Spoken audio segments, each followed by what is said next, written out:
powerful black state in North Africa, had imperial ambitions of its own.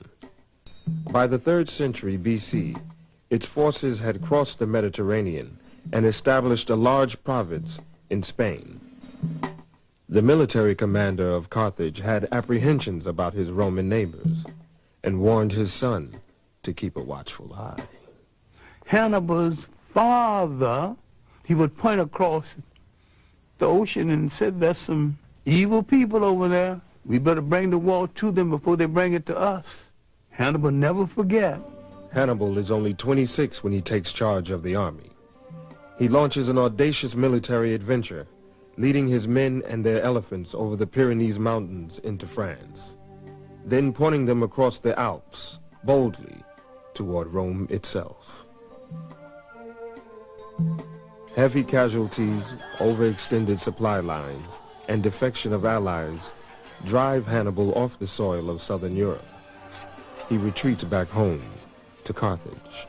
The Romans have made a mission, almost a cult, out of the destruction of Carthage. They would meet each other in the mornings. Good morning, Roman citizen. Carthage must be destroyed. Yes, of course, Roman citizen. Carthage must be destroyed. Rome's legions clash with Hannibal near Zama. His troops are defeated. Hannibal is sent into exile. His once mighty nation becomes another colony of Rome and an administrative center for their empire. Now, the Roman Empire internally was not very rich. Africa became the breadbasket for the Roman Empire. And except for Africa, the Roman Empire would not have been able to sustain itself. Now, the Roman presence in North Africa is going to force into being one of the great events in human history. Roman taxation, Roman oppression would cause people to turn to new gods and question old gods, to turn to a story about a God who comes forth to rescue them. Now, they would draw from African folklore the story of the child in the manger. Now, what am I saying? Later, in retrospect, he was referred to as Jesus Christ. Now, you can argue about the coloration of Christ if you want to, but I can sell that very quick and we can go on to the next subject. Was he a Roman? The answer is no. Was he a Greek? The answer is still no. These were the only European types in that part of the world at the time. If he was neither Roman or Greek, he was one of those other people. And all of those other people were non-European and non-white. And he came from the other people. During that time of Roman dominance, Africans hold high military and administrative posts in the empire. The Romans and the Greeks had no color prejudice comparable to the kind of prejudice we would know later on. Otherwise, why would 3 Africans become emperors of Rome? Why would there be 3 African popes? Finally, Constantine decided to make Christianity the religion of the whole of the Roman Empire.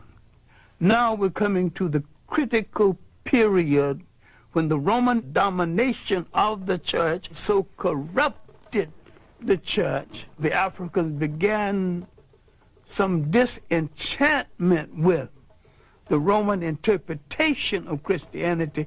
Constantine calls a council of bishops and priests at a place called Nice. It's the Nicene Conference. It is at this conference that the European created a European concept of Christianity. It was at this conference that they began to take the African saints out of the literature of Christianity. Now the corruption had started.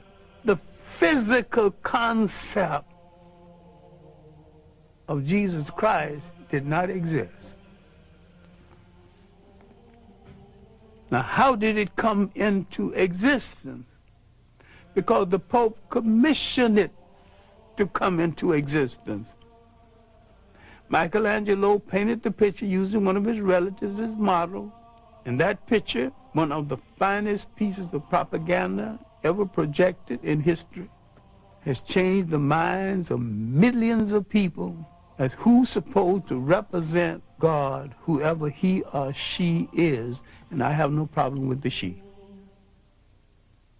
Spirituality is a way of accepting the fact that there is a spiritual force in the universe larger than all of mankind. But someone had to come along and invent a word called God.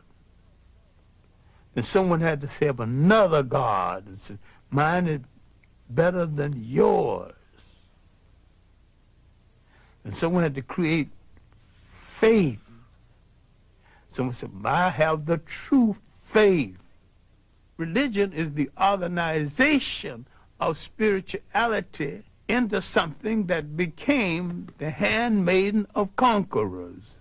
Nearly all religions were brought to people and imposed on people by conquerors and used as the framework to control their minds. My main point here is that if you are the child of God and God is a part of you, then in your imagination, God's supposed to look like you. And when you accept a picture of the deity assigned to you by another people, you become the spiritual prisoners of that other people.